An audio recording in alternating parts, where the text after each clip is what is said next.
Hello students, हम लोग शुरू करने वाले हैं class 10th math chapter number 3 pair of linear equations in two variables. और हम लोग शुरू करने वाले हैं एक्सरसाइज 3.5। तो चलिए शुरू करते हैं। तो एक्सरसाइज 3.5 में पहला हमारे पास क्वेश्चन है, Which of the following pairs of linear equations has unique solution, no solution or infinitely many solution? Linear equation के जो पेयर दिए हुए हैं उनमें से हमें बताना है कि किसका यूनिक सॉल्यूशन है, नो सॉल्यूशन है या फिर इनफाइनाइटली मैनी सॉल्यूशंस है। In case there is unique solution, अगर यूनिक सॉल्यूशन है, find it by using cross multiplication method. तो फिर क्रॉस मल्टीप्लिकेशन मेथड के द्वारा फाइंड करें। जो क्रॉस मल्टीप्लिकेशन मेथड है वो बेसिकली सिलेबस से हमारे कट आउट हो गया है। तो हम लोग सब्स्टिट्यूशन या फिर एलिमिनेशन की हेल्प से सॉल्यूशन फाइंड आउट करेंगे। तो पहले हम लोग चेक करना है कि इक्वेशन जो है वो यूनिक सॉल्यूशन को रिप्रेजेंट कर रही है या नहीं। चलिए, तो फर्स्ट इक्वेशन जैसे आपके पास है x minus three y minus three is equal to zero, 3x minus nine y minus two is equal to zero. तो पहले हम लोग a1 ओवर a2 कैलकुलेट करेंगे। फर्स्ट इक्वेशन x का कोफिशिएंट 1 है और दूसरी इक्वेशन में x का कोफिशिएंट 3 है। तो a1 upon a2 is equal to 1 upon 3। अब हम लोग चलेंगे b1 अपॉन b2 पर। y का कोफिशिएंट माइनस का 3 है और नीचे वाली इक्वेशन में y का कोफिशिएंट माइनस 9 है। कटिंग करने पर हमें मिलेगा 1 अपॉन 3। फिर उसके बाद आएगा C1 ओवर C2। तो C1 की वैल्यू माइनस का 3 और C2 की वैल्यू माइनस का 2। तो इट इज 3 अपॉन 2। तो हम लोग क्या देख रहे हैं, A1 upon A2, B1 upon B2 ये आपस में इक्वल है, लेकिन C1 अपॉन C2 के इक्वल नहीं है। तो इसका मतलब है ये जो है वो कंडीशन आपके पास जाती है नो सॉल्यूशन की तरफ, क्योंकि lines are parallel. A1 upon A2 is equal to B1 upon B2 not equal to C1 upon C2। Parallel equations को रिप्रेजेंट करती हैं, तो इसीलिए ये आगे हम लोग सॉल्व नहीं करेंगे। तो ये फर्स्ट हमारी इक्वेशन डन हो गई। उसके बाद है second one, 2x plus y is equal to 5, 3x plus 2y is equal to 8। सबसे पहले हम लोग सभी नंबर्स को लेफ्ट साइड पर प्लेस करेंगे। तो ये हमने लेफ्ट साइड पर सभी वैल्यूज इकट्ठे कर ली। Now a1 upon a2। तो x का कोफिशिएंट 2 है और नीचे वाली इक्वेशन में x का कोफिशिएंट 3 है। तो a1 upon a2 is equal to 2 upon 3। उसके बाद है b1 अपॉन b2। b1 की वैल्यू मतलब y का कोफिशिएंट 1 और नीचे वाली इक्वेशन में y का कोफिशिएंट 2 है।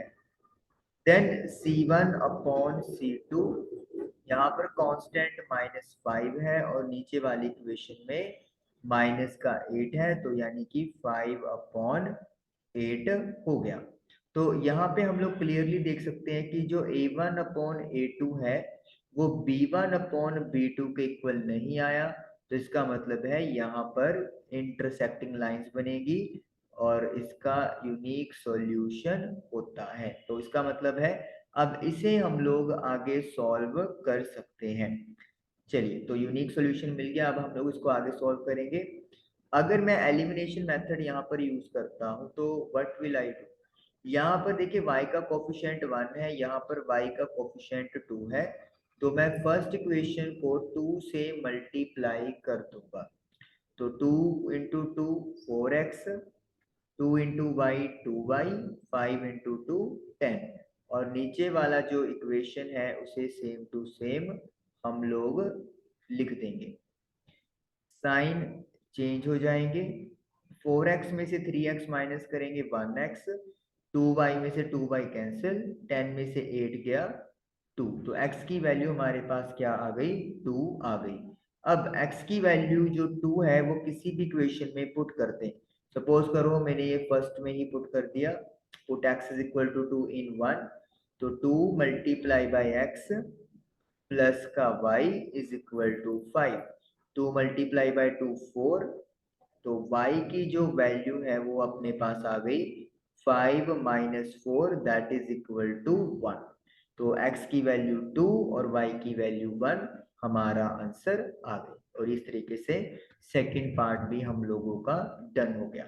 इसी तरीके से पार्ट नंबर 3 और पार्ट नंबर 4 भी आपको चेक करने हैं पहले, और अगर यूनिक सॉल्यूशन हुआ तो उनको फर्दर आप सॉल्व करेंगे। तो इस तरीके से ये वाला क्वेश्चन आपका डन हो जाएगा। उसके बाद हम लोग करते हैं क्वेश्चन नंबर सेकंड क्वेश्चन को मैं पहले कॉपी कर रहा हूं और फिर इसको व्हाइट बोर्ड के ऊपर पेस्ट करूंगा, क्योंकि इसमें जो सॉल्यूशन है वो थोड़ा सा हमारे पास लेंथी जाएगा। ओके, तो हमारे पास क्वेश्चन क्या है पहले वो हमें समझना जरूरी है। हमें क्वेश्चन में कहा गया है कि find the values of A and B. A और बी की वैल्यू पता करें, एक्स और वाई की नहीं, ए और बी की, ताकि जो following pair of linear equations हैं have an infinite number of solution हमें इनके मिले। तो इनफाइनाइट के लिए कंडीशन क्या होती है, a1 upon a2 is equal to b1 upon b2 is equal to c1 upon c2। तो इनफाइनाइट के लिए इस कंडीशन को सेटिस्फाई करवाना होता है इनफाइनाइट सॉल्यूशंस के लिए। Now what is the value of a1, coefficient of x, that is 2. What is the value of x, a2, coefficient of x, a minus b. b1 की वैल्यू यहाँ पर 3 है, प्लस का 3। b2 की value a plus b है।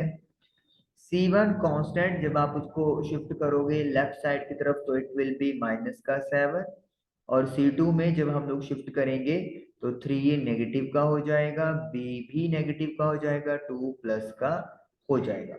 तो infinite solution को हमने देखते हुए ये वहां पे प्लेस कर दिया। अब आप करेंगे क्या, क्योंकि ये तीनों आपस में इक्वल है तो हम लोग कोई भी दो दो के पेयर बना के इसको उठा लेंगे। जैसे कि अब आप पहले इन फर्स्ट टू को इक्वेट करेंगे, तो 2 upon a minus B is equal to 3 upon a plus B. Cross multiply कर दें, 3 into A 3a, 3 into B 3b, 2 into A 2b, 2a, 2 into B 2b।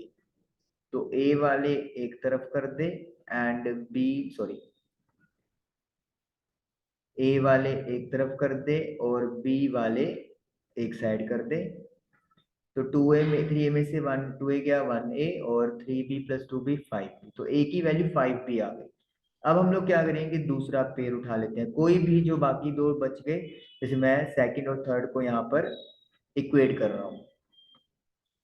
तो 3 upon a plus b is equal to minus का 7 upon minus का 3a minus का b plus का 2। पहले इसको भी अपन क्रॉस मल्टीप्लाई कर लेते हैं, 7 इंटू ए माइनस का 7a, b इंटू 7 माइनस का 7b, 3 को माइनस 3 से किया माइनस 9a, 3 को b से किया माइनस का 3b, 3 को 2 से किया 6। a की वैल्यू 5b पुट कर देंगे, तो a की जगह पर 5b हम लोगों ने प्लेस कर दिया। तो जहां पे आपको a दिखाई दे रहा है वहां पर हमने 5b प्लेस कर दिया है, ताकि इस इक्वेशन में अब एक वेरिएबल रह जाए ओनली b, और उसे हम लोग इजीली सॉल्व कर सकते हैं। 35 का b माइनस, माइनस का 7b, माइनस का 45b, माइनस का 3b प्लस का 6।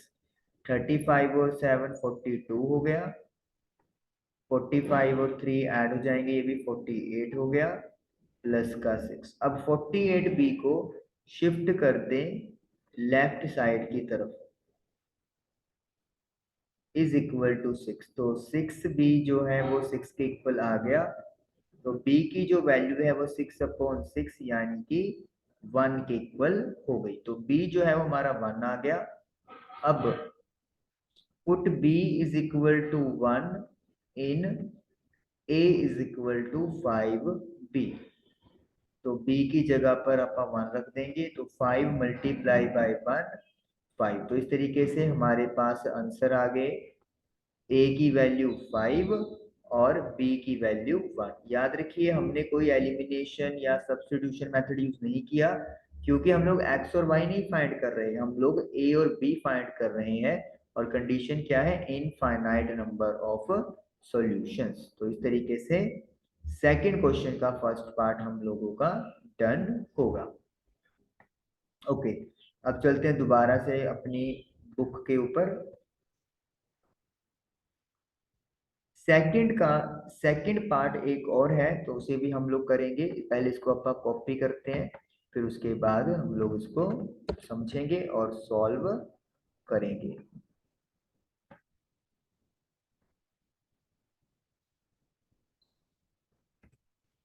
चलिए, तो